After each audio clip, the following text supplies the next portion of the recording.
Hey guys, I wanted to make a video basically about Jordan Peterson and Michaela Peterson. Um, so Michaela just came out with basically the second update video on Jordan Peterson. Um, today is today is April 19, 2026. So that's when this update happened, just a day or two ago, yesterday I believe. Already I see uh, reactions online from people to this update about Jordan Peterson's health status, and basically people are, I guess, in some sense, celebrating already, um, or whatever news of Jordan Peterson and I guess his health. Um, The message being that Michaela is saying that he's in critical condition. Uh, I don't know if critical condition is the most accurate way of saying it, but he's been, I believe, in the hospital or near death, and so you know, you have people reacting. Like I see a post, a news um, post on Facebook, some journalist page sharing this news, and you just see laugh reacts as the dominant reaction, like 300 laugh reacts or something to this update, and that was um, the most reacts were laugh reacts, I believe. So, and it's still early on, but this in some ways doesn't really surprise me. Um, we've seen this before with like what happened with Charlie Kirk um, and just other things. And so I want to talk about Jordan and Michaela and just the Petersons in general because I believe they have brought forward a wealth of knowledge that is life changing to anyone who takes the time to actually delve into all that they have to share. And it makes me think, like, someone like Jordan who has read many books and who has sought to comprehend what he actually reads and not just be a like some sort of poser, you know, who actually tries to contend with different profound ideas, um, and who has sought information to improve himself, um, to educate himself, to try to make himself a formidable character. And it has me thinking, like, okay, so if someone like that who has put in all this effort to better themselves, if it's that difficult for someone like that, you know, what about all these other people who have done, I assume, nothing to prepare for, what's to come? And um, you see a lot of people making advice or pretty much like grandstanding, um, saying, oh, it's his diet of benzos and meat that is unhealthy. And, who would have guessed that? Um, and other people saying, this is the person that people are taking advice from, like pretty much like get a load of this guy, and and you know, I never believed Jordan to be some sort of infallible character. Like, um, I believe it's normal that people go through this entropic process of like decay and degeneration, and uh, Jordan has just went through different storms of that, and and I I still believe Jordan is pretty much as great as ever, if not better than ever. Um, and there's also a common narrative amongst people, like I see in the Reddit, the Jordan Peterson Reddit. You kind of have like Debbie Downers who are people like pretty much like mourning this guy already. Like, I miss the old Jordan Peterson. That's the thing I hear a lot. Um, and and it's like, man, I think Jordan's latest stuff is actually still great. Like like the Peterson Academy stuff, like his lectures are seriously brought to a whole nother level. I don't attend Peterson Academy, but just from what I've seen on YouTube, it's amazing the evolution of his lectures, and and there's so much that he hasn't even um, there's so much that I don't even know that he's lectured about. I know he's lectured on different books in the Bible, and I haven't even gotten to all of that. And to what I have gotten to is just life changing stuff, and and some people, actually many people, um, they pretty much scoff at the idea of Jordan Peterson as uh, like nothing he says is of any substance or value. That's pretty much the what I what I gather from these people's attitudes is they believe that it's just he's a grifter. They say all these different things that he's a pseudo intellectual and that he's word salad. And I think what happens is that people just don't understand him. And it's taken me a long time to get to that conclusion, I suppose. But it's basically like they don't they they hear the words, they hear words, but they aren't able to follow along. And I understand that because there's things Jordan Peterson's talked about that it took me years to actually be able to start to comprehend. Like, for a long time there, I didn't even really know what postmodern neo-Marxism was, and it wasn't until I learned about Machiavellianism. The more I learned about denigrating ideas, or like the notion of the process of denigrating ideas in culture, that I began to realize what postmodernism was. Uh, and and there's still more to learn, obviously, but it's like, um, if it's taken me that long to just have something that core to his a lot of what he's talked about uh, begin to register with me, it's like a lot of other people, they're just lost in the wind pretty much with what he's talking about.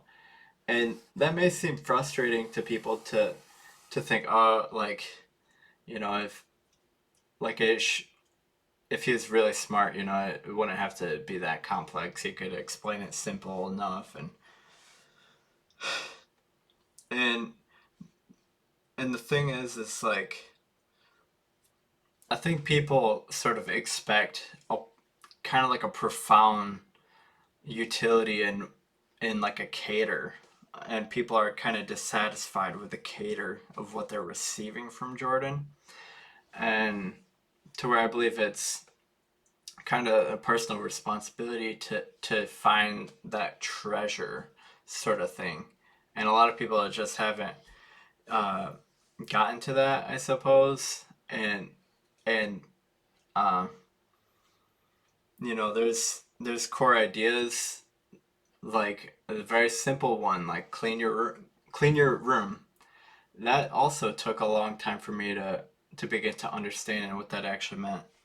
He's talking about facing shadows and facing the darkness and facing the unknown and facing your problems, and he's talking about a core orientation or a way of constantly reorientating yourself to greater problems. And that notion of clean your room, my room's not perfectly clean, but it's like it's like a it's like there's a problem in front of you, and it's up to you to begin to face it and to understand it and to kind of build your experience into dealing with such problems. There's and some problems are more complicated than others. So like the idea of like cleaning your house. Uh, there's some houses that the way that things are all strewn together. Like you might want to be like, oh, this is simple enough, and just wash a dish. But then you go to wash a dish and there's no dish soap in the house. And so that's part of the message is like, there's a process and easily um, some problems aren't self-evidently solvable. And that's when you make that more into a lifestyle than about just a whimsical of the moment thing. Um, and you orientate yourself towards trying to solve problems. So a simple task like washing a dish, that could take up your whole day. And that might people will scoff at that and ridicule that. But if you've ever been to like a hoarder's house, and my father, he is a hoarder. Like so like uh or if you've ever been in an environment where there's just a mess, um it's the reality of the situation. and and so it's like you you you want to create a habit of facing certain problems like that on a continual basis, to where these small problems are a good place to start. And everyone has a place in which they can start. like like the idea of uh, getting humbled. A lot of people are beset with health conditions that humble them, and so they have to um, find their new norm, and they have to find a new level of progress. In Call of Duty, when you get to the max level, you prestige and you start over. And a lot of times life is like that humbling. And so, you know, you you want to get to a point where you're pretty much progressing, the rate of progression increases as well. That's something, um, I guess, a virtue to aspire to. And um, so that's just one thing. And if it wasn't for Jordan, I I think my life would look a lot different than it does today. Um, I Jordan is someone who made maturity cool to me. Um, made made you know just that of like an intellectual kind of stoic maturity that isn't just childish and whimsical and just unserious. Um, he he was kind of a figure that, in some sense, helped me orientate myself to want to mature myself as well. Because there's a time where I myself used to be very wild, and I extreme is, I believe, a proper word for it.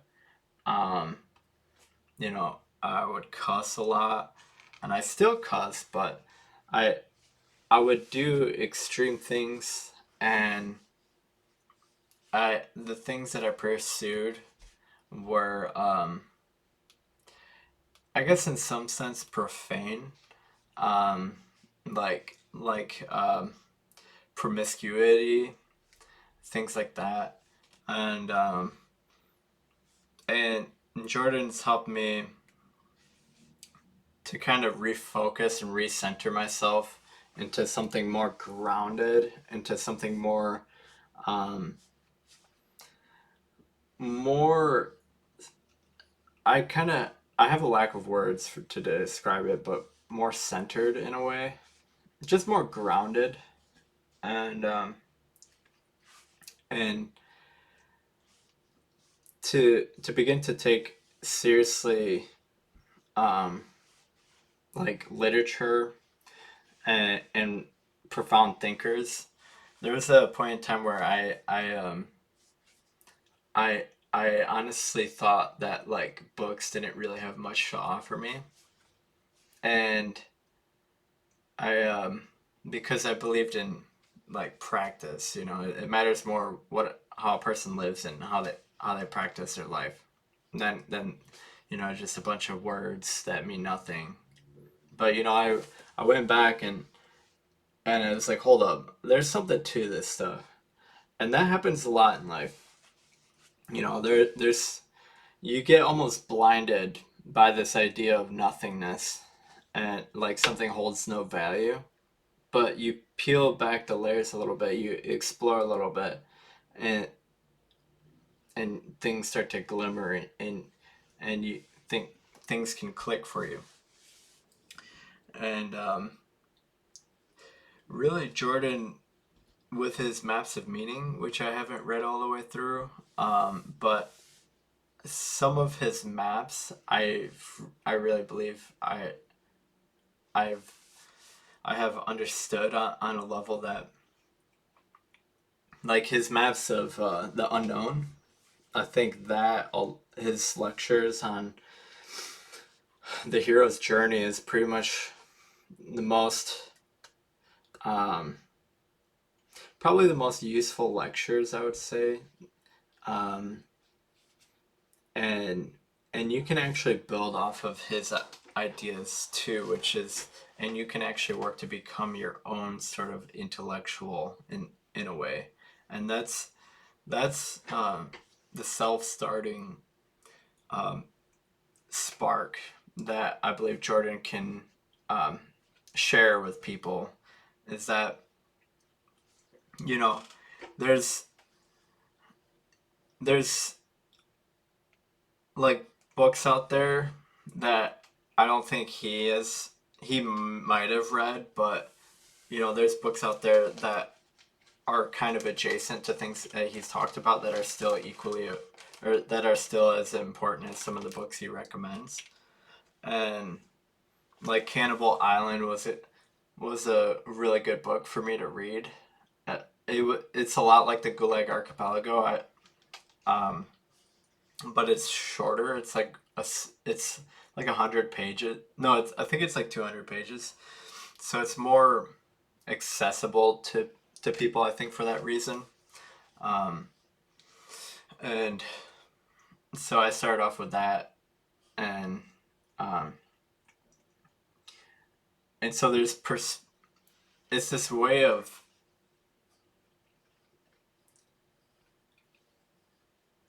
facing the unknown that he has helped to instill in me, that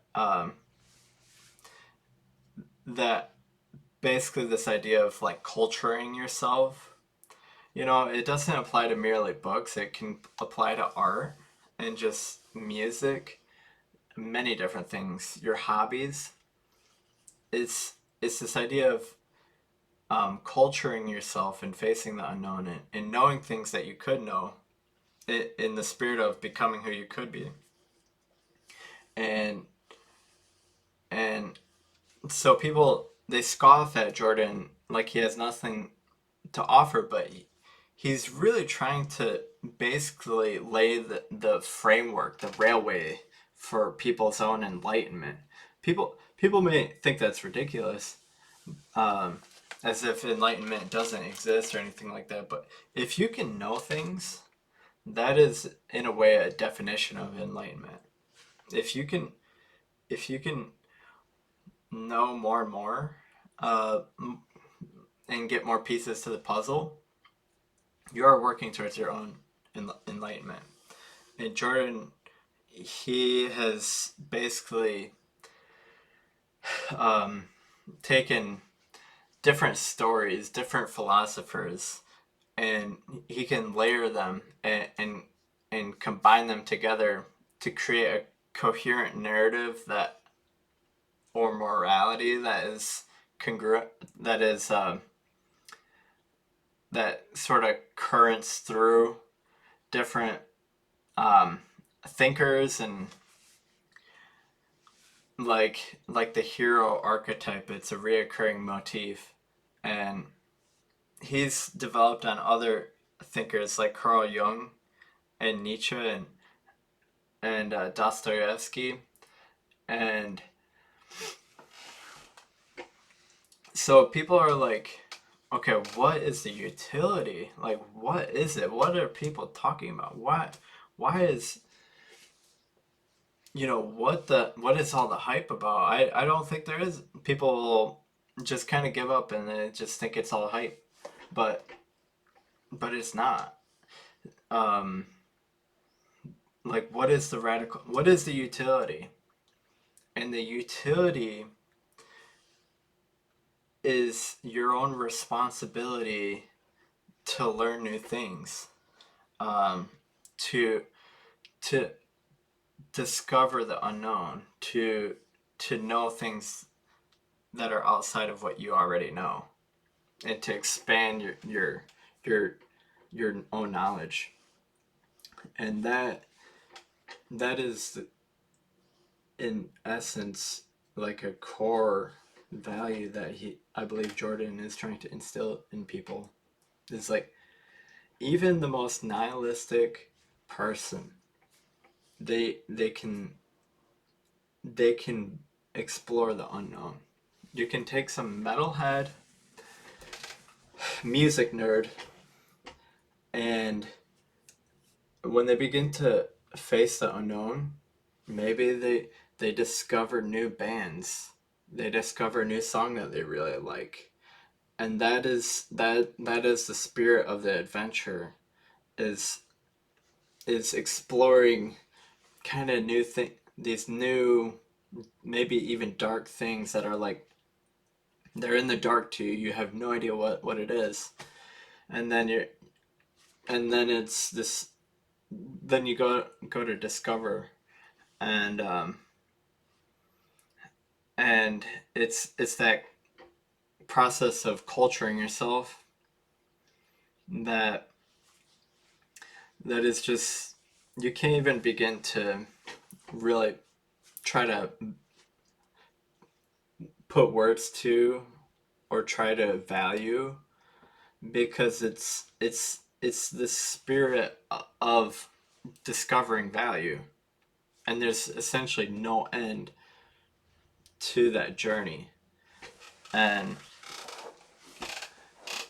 and and I believe that that's what largely makes life worth living. And so, you know,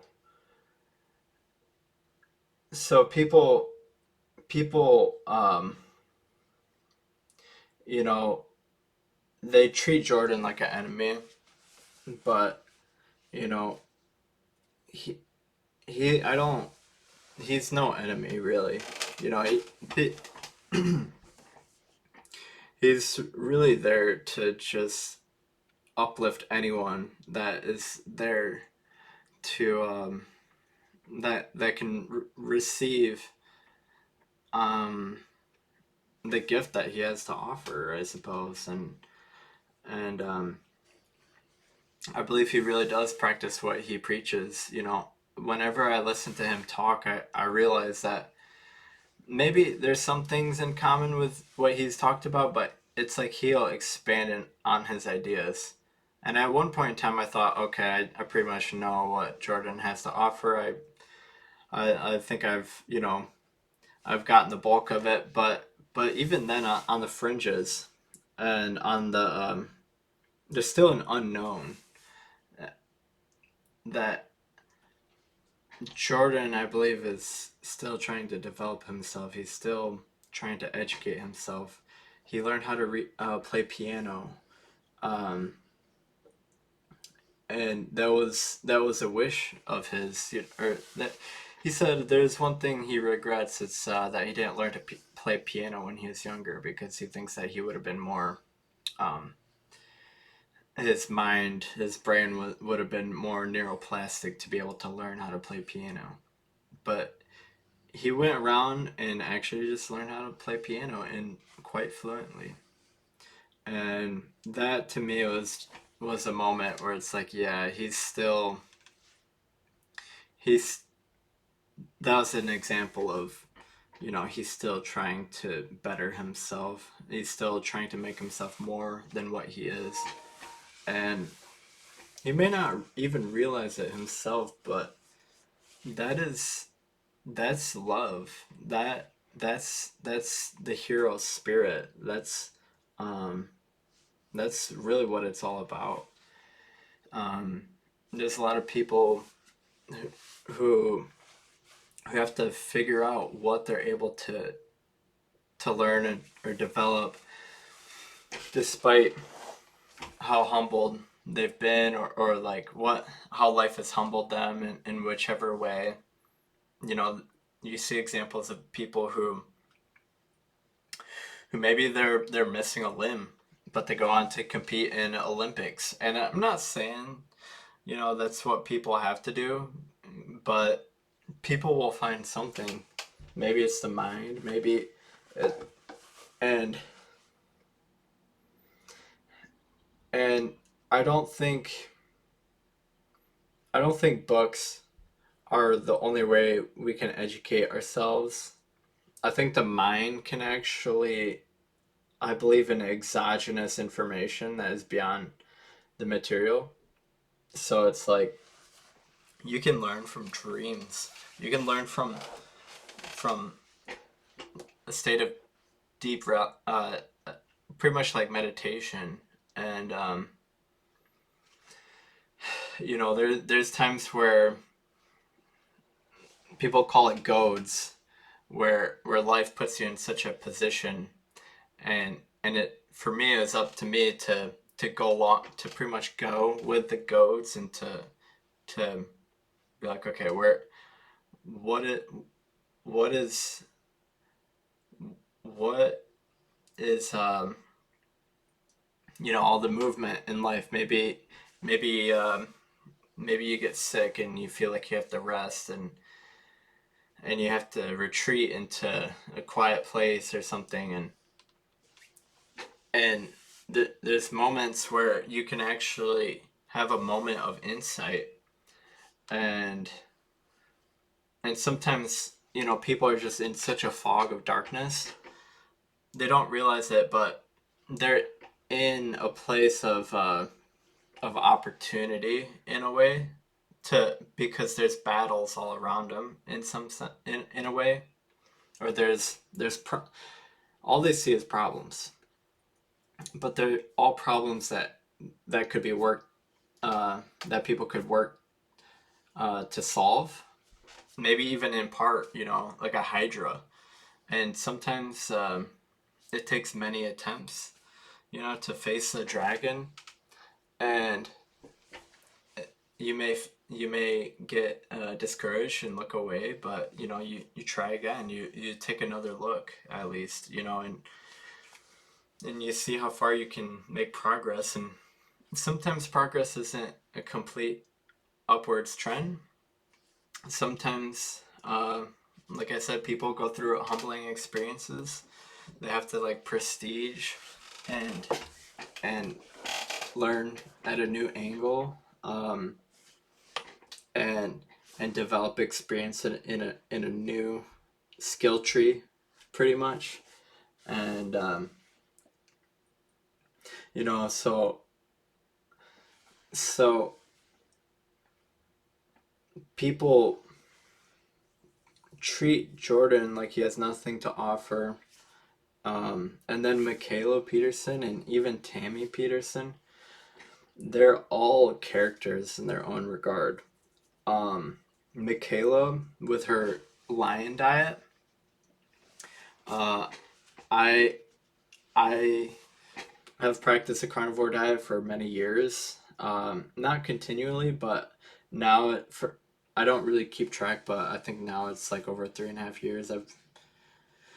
I've practiced a carnivore diet, a very strict one, a meat only, no plants, and I also stopped taking drugs. I stopped eating carbs. I stopped eating plants. Stopped eating artificial things. I stopped even taking over-the-counter medications. And you know, there's things like headaches or maybe you get sick. That is tough, honestly, uh, to go through without those things. Without those things to numb or to suppress those experiences. But but I will go through things like that just because I don't want to go back to the ordinary balanced diet or a standard American diet, because I actually believe the carnivore diet is better. And and I think Michaela and the carnivore diet that she helped to largely popularize is another profound thing in and of itself that I think can change people's lives. Um, that's another thing people scoff at. They just don't believe. Maybe they refuse to believe, but um, you know, um, it's not a cure all, but it can help a lot with a lot of different things. I would definitely be really overweight right now if it wasn't for a carnivore diet. I've tried counting calories. I've tried eating plants, like kind of more vegetarian stuff. I've tried eating low fat, and those diets would make me feel awful and hungry. And and when I do a carnivore diet, I feel I don't feel like I'm starving myself, and I can lose weight still. And I may not be like absolutely shredded. I actually still have more weight to lose, but this helped bring me to a healthy BMI without having to do strenuous exercise, because I used to do really intense exercise when I used to be overweight. And I used to try to fast as well, just simply not eat. And and it's a very tough battle, and I was losing that battle pretty much. I put in as much as I could, and that's probably unhealthy in and of itself. Um, Trying to battle weight gain with strenuous exercise. I still believe in activity, but um, the idea of just okay, it's a very narcissistic idea to think, okay, I'll just work it off. I'll just out exercise it. There's people that may be able to do that, but I think in the long term, they will begin to lose that battle. Like once they get older, a lot of people will begin to lose that battle, and you know, I just it's a crossroads decision that I've made to just stick with carnivore, and I think it's been really truly been for the better. Um, I it's I think it's just how humans are the most appropriate diet for humans. Um, that's a whole conversation that can take a very long time, but that diet and its applications in obesity, different chronic diseases, and even helping people to get sober. I think because for me, once I quit plants, I realized I also had to quit drugs. to keep myself on the straight and narrow and to not fall back into binge eating. Because that's one thing the diet pretty much cured is like binge eating. As long as I stay on it, I don't have any problems with binge eating or anything. Um, and I don't really get cravings. Um, I don't get cravings like I used to. If I ever get a craving, it's so rare. It's so rare, and it's I don't know if it's really even a craving. Like I had a dream about um, chocolate covered donuts and things like that, but in the dream I was like collecting them for other people. It wasn't for me, it was for other people. And so stuff like so, you know, I just think there's an untapped potential really, even in the Peterson family, that people constantly undervalue. And um you know, I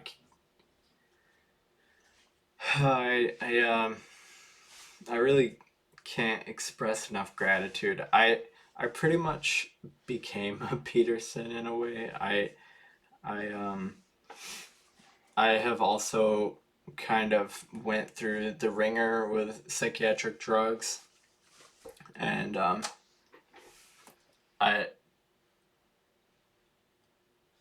and so I empathize a lot with Jordan's position or current position, and even Michaela's, because they've both experienced psychiatric drugs, and those drugs really can cause permanent harm to people. And you know, it's something that can humble you. And and it definitely humbled me to experience antipsychotic drugs in Vegas, Ascena. Um, I I at one point didn't know if I was ever gonna come back to society or like normal life again and be able to even talk again in this life. I thought I was permanently gonna be in psych wards, and um, just kind of, yeah. And what helped me was honesty. And you know, I just believe that if I stuck with what I actually believed in, I it would that's all I really had to guide me was, you know, I even had experience in the past with a carnivore diet, and it's like I knew that worked for me. And everyone told all the noise of all the other people. Um, that I don't really believe in hell, but that's I really want to say that's where that takes you, is if you just blindly follow the advice of just common ordinary people. If you just blindly follow people, and you know, I I had to, draw a line and say no. I don't believe in that. I don't. I just kind of had to. Um, I still listened to it, but I didn't. I could listen and still not follow in a way. Like I could try to understand people's arguments and try to separate the wheat from the chaff.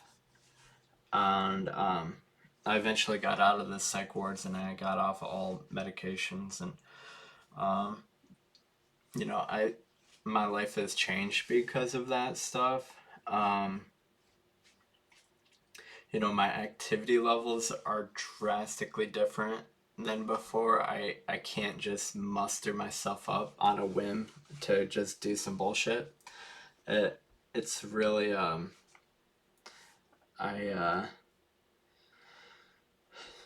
there's a lot of time I spend resting. Um, some days it's almost all I do. Um, and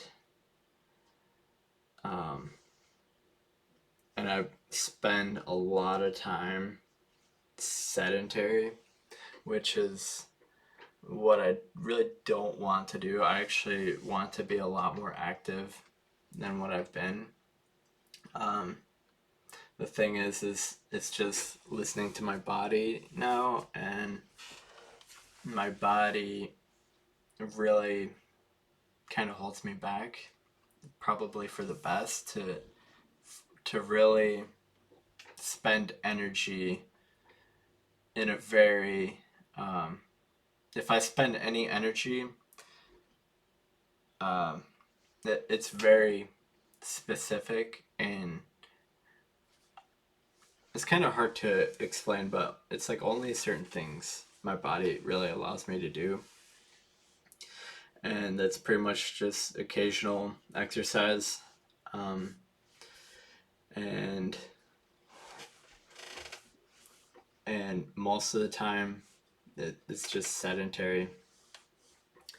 Um, and try to do simple things like just try to take care of basic things like laundry and just dishes and a little bit of cleaning. And so this shift in my life, I've had to try to, like I said before, you got to find your new thing. And so I reread the large part of the first two chapters, or the first two books of the Gulag Archipelago, some other stuff like that. I don't want to say too much about any of that, but and that's sort of been a pursuit, and um, and you gotta try to find something productive to do still. Um, I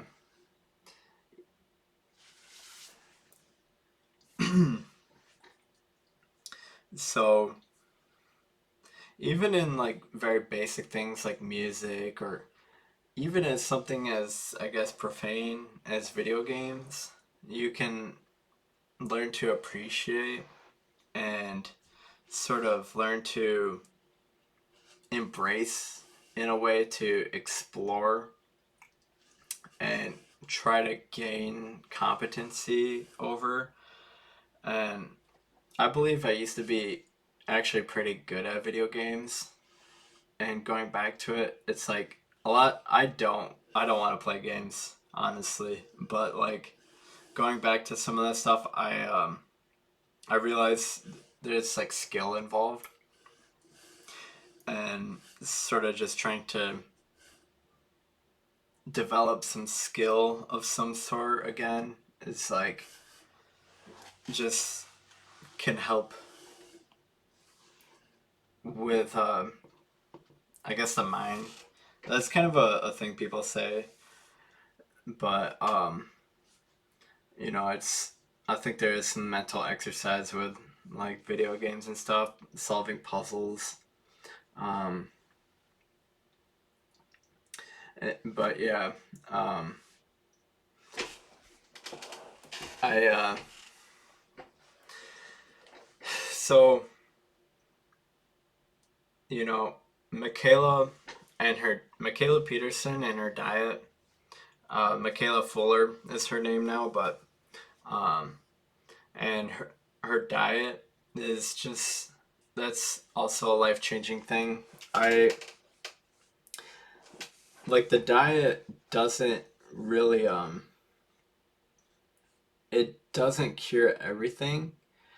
I think that sets people back is that people are waiting for something so great that they never um, they never make the move to something better.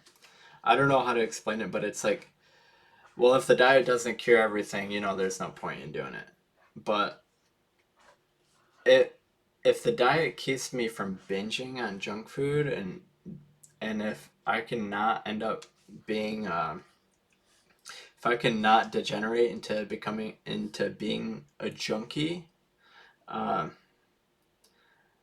I think that is I'll take it. You know, I'll take a healthy weight and and and my body trying to function as best as it can given the crazy environment we live in and the crazy circumstances. Um, you know, and I'll take that. You know, I uh, I don't I don't experience constipation or um, anything really like that, like I did before when I was younger. That ended me up in, I believe, the hospital, um, or at least the doctors. And if I can avoid a lot of the medical stuff too, I'll do that. You know, I don't want to end up going through the ringer of the medical institutions, and I want to avoid it as much as possible, if not completely. And so, you know, so there's all that. And so while most people, the lives they live, another profound idea from Jordan is the idea of living living a lie. And I don't think that idea, I don't, I don't think that idea really scares people enough. It's not fear that people should be motivated by, I guess, but more so like, I don't think people really realize what living a lie, where that can take you. And if I don't do the carnivore diet, I end up living a lie. Um, Basically, I end up binging. I end up on drugs. I end up not knowing what's right from wrong, pretty much. It's like, oh, I don't know if I should go vegan. I don't know if I should. I don't know if I should just binge. I don't know. I don't know if it's better to actually sabotage myself. Maybe, and it's like the way in which discernment starts to break down, and I lose discernment, and that's a very that's a very low place. Things start to like not mean much. Like there's this term salience, which is the quality of something uh, being valuable. Um, you know, people think of like casinos. Oh, winning a jackpot. Oh, that's how people define salience. But I kind of define it like how I appreciate things. Music. Um, when I went to the psych wards and when I got out, I didn't really nothing. I actually avoided music that I liked because it actually meant too much to me, and I put it off, and I sort of settled for music like Suicide Boys, and that's pretty much all I listened to, and some other underground stuff, and and and and that was one of the only things that kind of was salient to me. I could just literally sit there and listen to an air conditioner and um, and a freezer, the sound, the buzzing and humming of an air conditioner in a freezer. I could literally just sit there and listen to it, and I could do that probably for hours, like radio static. I could just listen to radio static because like the the dopamine was just not there, man. And I would look at things and it would just seem so profane to me, um, because I really didn't understand a lot of things when I went to the mental hospital. Like the way in which I viewed things, I didn't really understand them. I kind of got a profane misunderstanding, perhaps, or perception of a lot of things.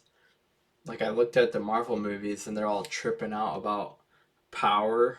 Like they're all like the glove thing. Um, they're all just like worshiping the power of it or something. Like they're all amazed by it. But I felt nothing when I watched that, and it actually seemed profane to me, and in a weird way, it was like it almost seemed like a there's like a weird sexual element to it too. Like they're really almost in a or like a kind of like a reveling. What's the way of saying it? I don't know, but it just seems so profane to me, and um so you know when you live a lie, it can really take you down to some places where even your favorite things can seem hostile in a weird way, and it's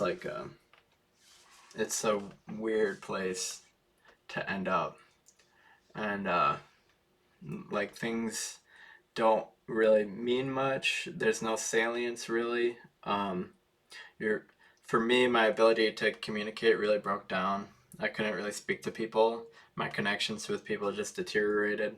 I felt like everything was just escaping me, and it's and I didn't really, and it felt like a weird joke in a way. Like it felt like it's like, oh, you can get out of this technically, but the technicality was in practice like impossible.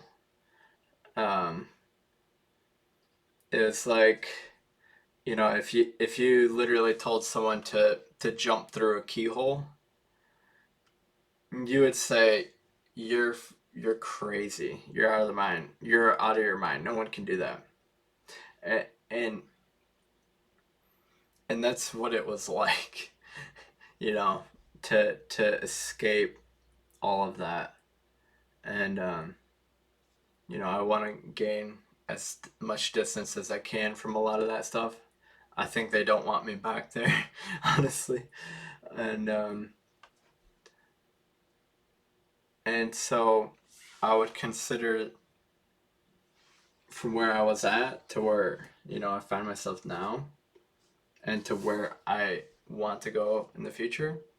I consider that, upward, um, like an upwards path in a way, or a deeper, and further into exploration and development. And so I think Jordan has definitely been a positive influence on me, and it's and I am. There's really a lot I can say.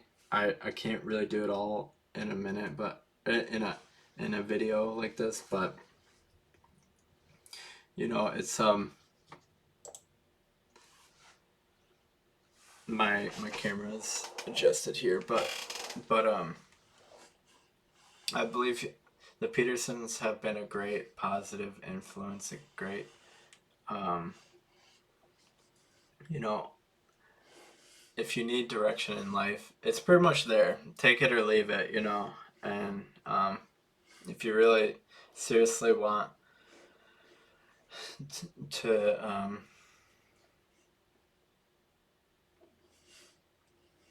I guess improve yourself, or to understand something, to learn something.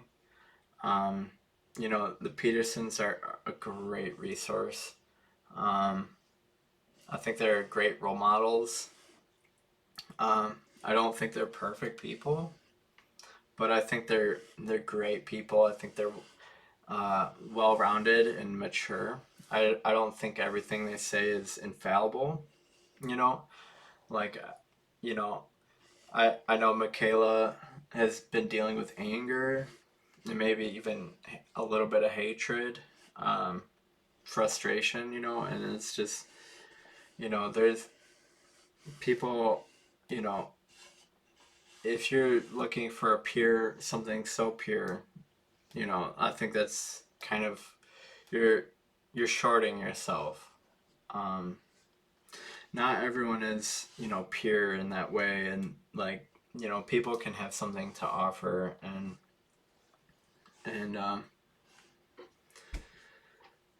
so,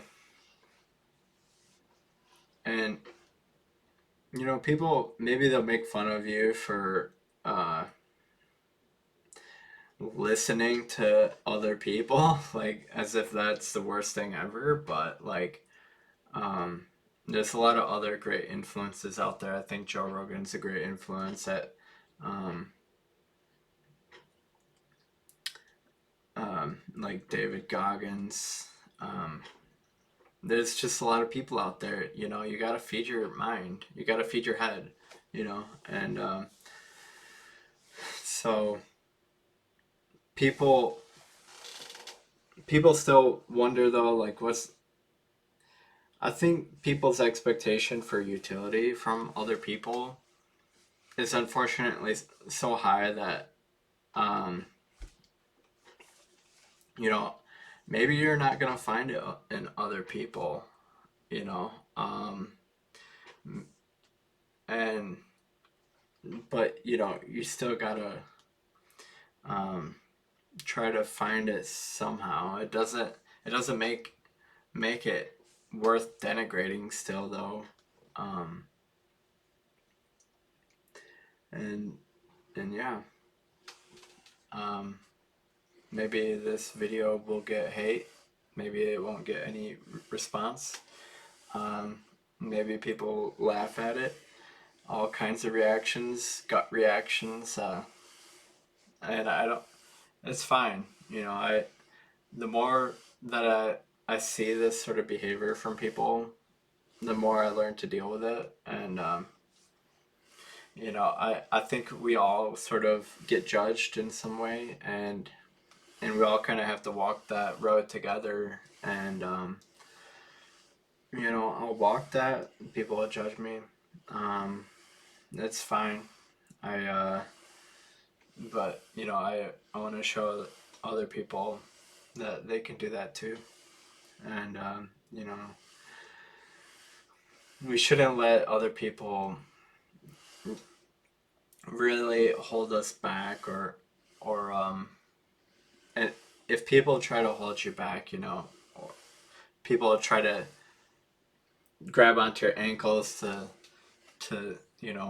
stop you, from moving forward. That's You can use people like ankle weights and just um, still try to keep moving and better yourself.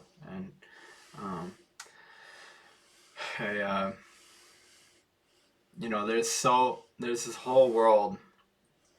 I don't like calling them ordinary people, but um, this whole world of people, sometimes they're the people that are in power, even that um, absolutely take advantage of power. Who the moment they can be a tyrant, they take that opportunity and be that tyrant. Um, there's people. You can have all the ideas of how you're supposed to act in the world, and there will be people that are determined to act in that exact opposite way, or whatever, and um, you know that's just gonna happen. And what's important is yourself and how your own judgment of yourself, um, and were you a good person? Did you degenerate into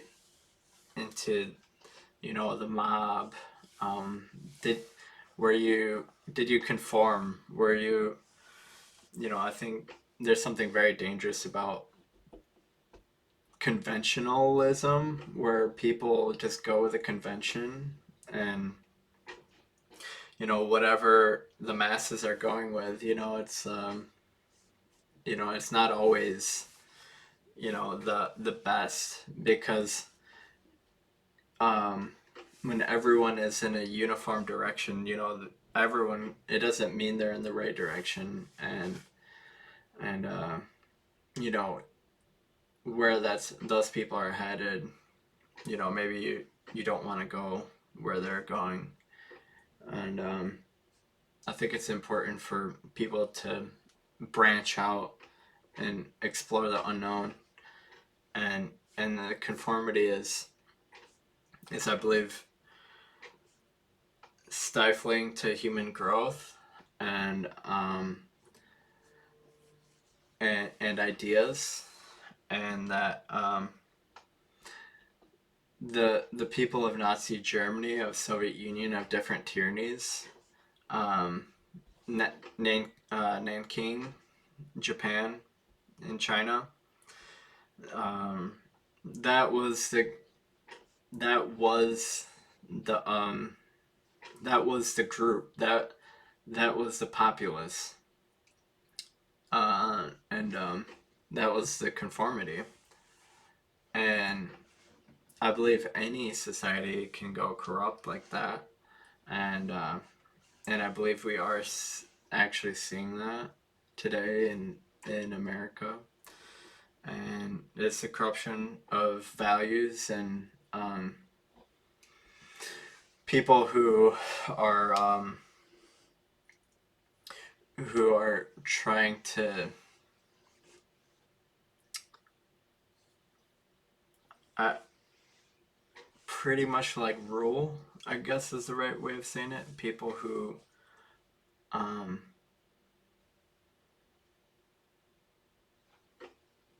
like I believe that that's happening today. People are power hungry. People want power.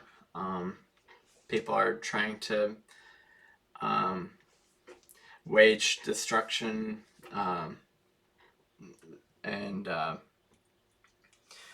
you know, I think entire societies can live a lie or be comprised of people living a lie. And when people live a lie, they end up committing unspeakable tragedies. And um, at a certain point, it's like, are people actually aiming at that?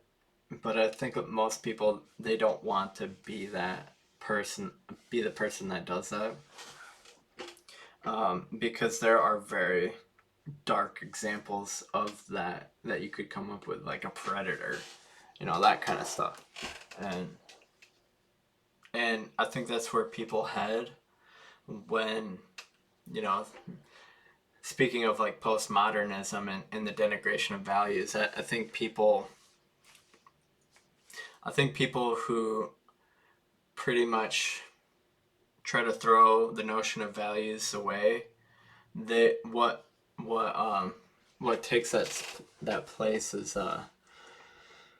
what fills that void is basically like, so when Nietzsche said um, God is dead, he was basically describing the postmodern um, process of the fall of idealism and direction, or God, and like direction and values, uh, because there's other religions too in which people have values, but there's this denigration of values where they're pretty much thrown away. And and I believe it's Dostoevsky that said, well, if God is dead, then everything is permitted. And so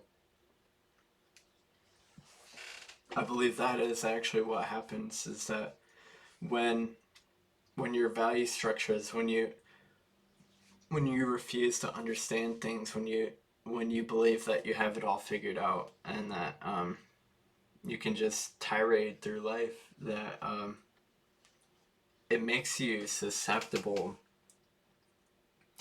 to being the type of person you would never want to be. And like you have like sexual predators. You have these people that do mass these atrocities. Um, People who rise who get power and abuse it. People who like like Stalin. He had so much power and responsibility that any minor mistake just ended up in mass casualties, and I think power is something that people shouldn't even want, because when you have such control and responsibility over vast amounts of people, you know, a mistake of the pen can cause illness, it can cause famine, it can cause mass death. Um, you know, you and people have these ideas of like, oh, I want the greatest, I want people, everyone fed, blah blah blah. But the reality of human limitation is that, like, when we try to control things, when humans are in some sense different from God, because,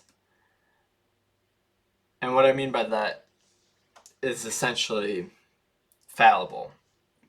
I believe people are fallible largely. I believe that medicine is fallible. I believe science is fallible. I believe a lot of things people believe are fallible. I believe that a lot of the institutions are fallible. I believe that even a subtle inaccuracy can have long-term devastating consequences, and that's the issue with power, is that, like, um, people people with too much power, um, it's they're drawn to the spoils of like war and pillaging, or like they want to have the the luxuries of being in power. You can food delivered to you, whatever. You could have, that position of power. Maybe you'll find a mate, a partner. You know, even Hitler had a wife or partner or something, and it's like people will do all kinds of things just just to have a completely fake life, pretty much. And to have money, gold, literally treasure, like, and and Solzhenitsyn, he talked about, it's not it's not prosperity that matters, that we're falsely led to believe is like the most important thing that people should achieve, but rather the development of your own soul, of your own character and maturity. Um, and I completely agree with that. I think luxuries are temporary, and you can have all the nicest cakes and dishes brought to you. I know people that you could bring them to the nicest restaurant and they'd still be dissatisfied with whatever they're catered. They would find something wrong with what they're dealt, and they would essentially be unhappy. And I believe that about people. It doesn't matter how much people are given or what they take or achieve or whatever. I think what matters is not the material possessions per se. Like I don't believe in materialism, I suppose. Um, like I don't think money or material wealth or even like um, your value on a sexual marketplace or whatever is. I think that's like a red pill idea, like how much you're worth to women and high status man and all that. I think that your status, I think that's all kind of superficial, and what matters is your ability to learn new things, to adapt, to grow, to evolve, to and some people can be put in really dark miserable circumstances, but they can learn to um, pretty much like thrive, and it becomes their new norm. And I believe that about people. Like, yes, there's situations like a concentration camp that I think people, it would be a lot better if people just never were subjected to ever be ran through that, I suppose, by humans, by other humans. Like, I think that's one giant mistake that we should never repeat and we should learn from.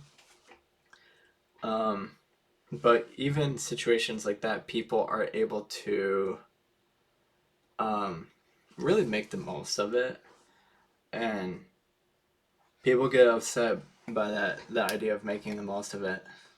It seems so maybe out of reach, but like um, I believe it's truly through the love of the unknown that people can adapt to things and to make the most of things. So if you're in a dark circumstance, you know, there's opportunity for heroism even, and and yeah. So I I believe there there still can be opportunities in great darkness, and the darkness itself is something to be transmute to be alchemi- alchemicized to transmuted, if that's the right way of saying it. Alchemicized into gold, basically. Like you can take darkness, you can take the emptiness of space and learn to fill it with light, and to to make it your home, pretty much. And I think that's the love of the unknown, is that you can transform situations um, for the better, and and there's stories out there like Man's Search for Meaning, Viktor Frankl, and I believe he pretty much did that. His the way he talks about the concentration camps is, it's very dark, but there's also like a romanticism in it, and that's something you'd have to read the book, I think, to be able to understand, and to really, the way that he believed in spiritual connections, even in the camp, and how he believed in not degenerating into the frenzy of the pillaging of where people would fight over bread and would hurt other people to try to just get some bread and things like that. And he what is that bread really even worth, and there's a lot of little lessons in that little book, Man's Search for Meaning. And you know it's not that I would necessarily voluntarily, sink my own ship to like bring myself to a place that I could then appreciate. But like, um, I believe in trying to climb, so I think we should try to do that. And I think even in very low places like a Nazi concentration camp, people can climb. And it may sound even dark, but like even people who are on the other side of that, people who are the worst kind of perpetrators, I believe those people can actually make progress towards diminishing their own um, to work to better themselves would be a blessing pretty much to like because even someone who most people would consider an enemy, if they can work to reduce the rate at which they're doing horrible shit, even that's an improvement. um and so yeah, this has gotten to be a kind of this whole thing is kind of a tangent, but I just thought I should make a video and especially address the Jordan Peterson, Michaela Peterson update. And um and speaking of the Petersons, I wanted to address Tammy Peterson, Jordan's wife, and I think she's also great too. I think Tammy, like I've never met these people in real life, but Tammy and her story about faith and and her, uh, the way in which she she practices her faith is, I think it's meaningful. She has also practiced the carnivore diet, and she has dealt with cancer, and I believe she has effectively dealt with cancer. I don't know as a recent, but I, there's a time where I think she's pretty much living past her what was considered her due date, like her time frame in which she was given to live, and she reversed and I believe cured her own cancer in some way. Worked to cure her cancer, and I think that's so amazing. And her testimony is so important because I believe like chronic conditions and illnesses and cancer and things like that, they're very serious.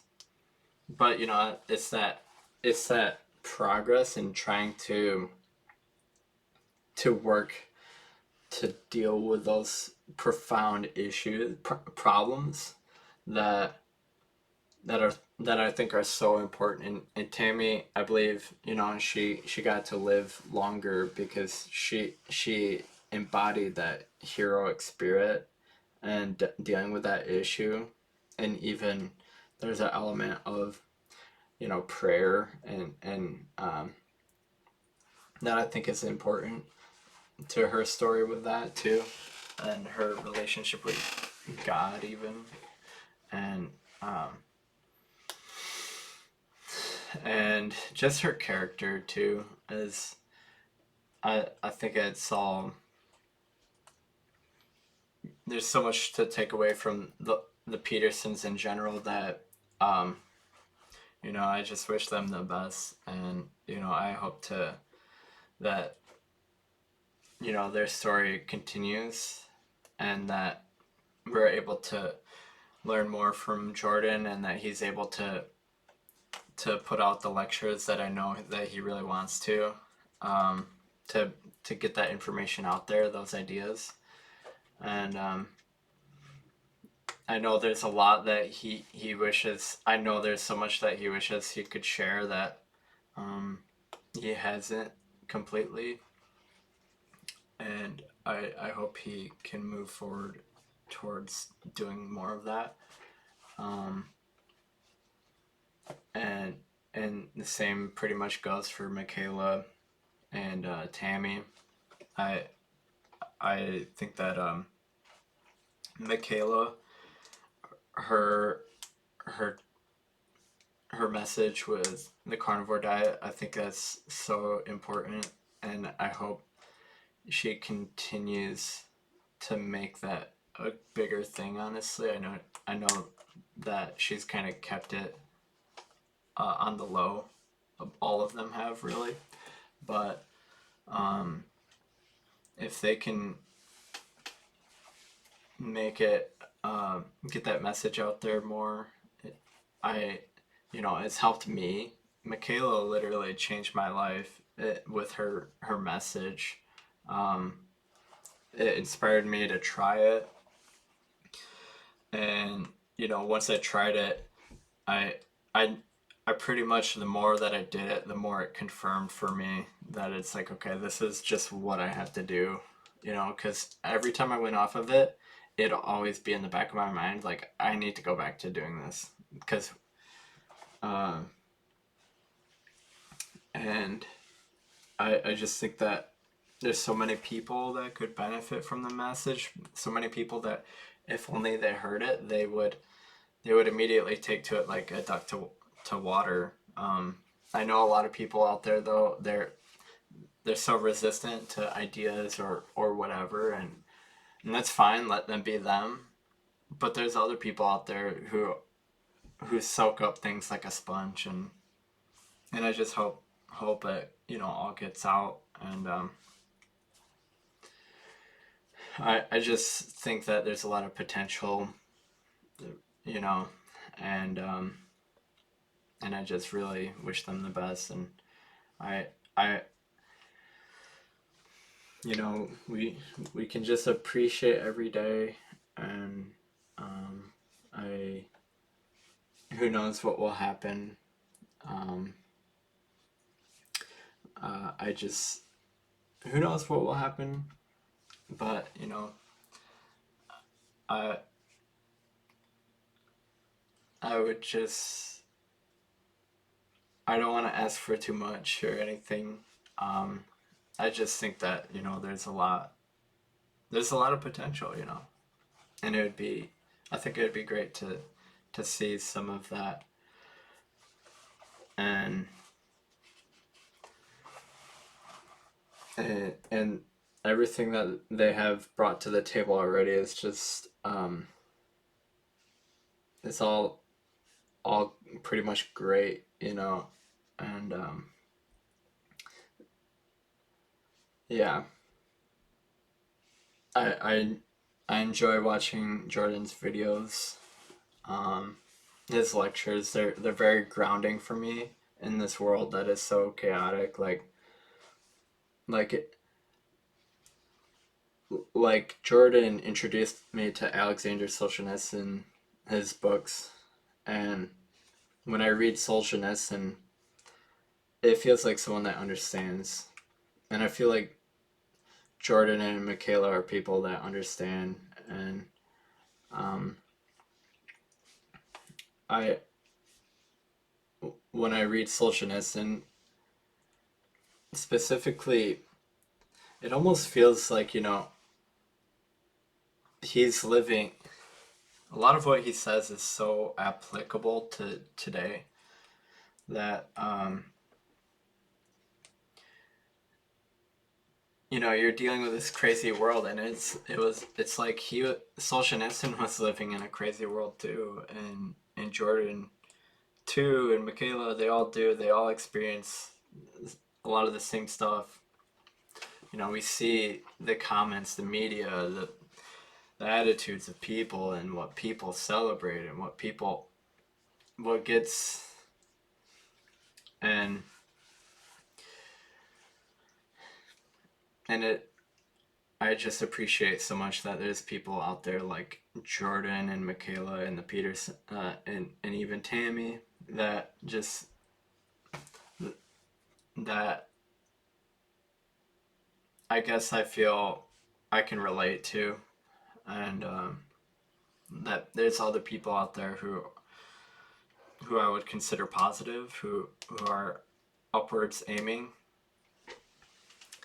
and who kind of have to deal with a lot of the same stuff that I've had to deal with, that we all have to deal with. And it's just nice to know that there's others out there. And it's, yeah. This rant has gone on a very long time. I didn't expect it to be a podcast length, but whatever. Thank you guys for watching. Maybe this will get hate like like I pretty much expect. People do the Reddit behaviors, whatever, try to come up with some witty stuff and all of that. Hey man, I I probably see it. Um, so yeah, um, but whatever. I still appreciate the viewership, I guess. Thanks for watching, everybody. Peace.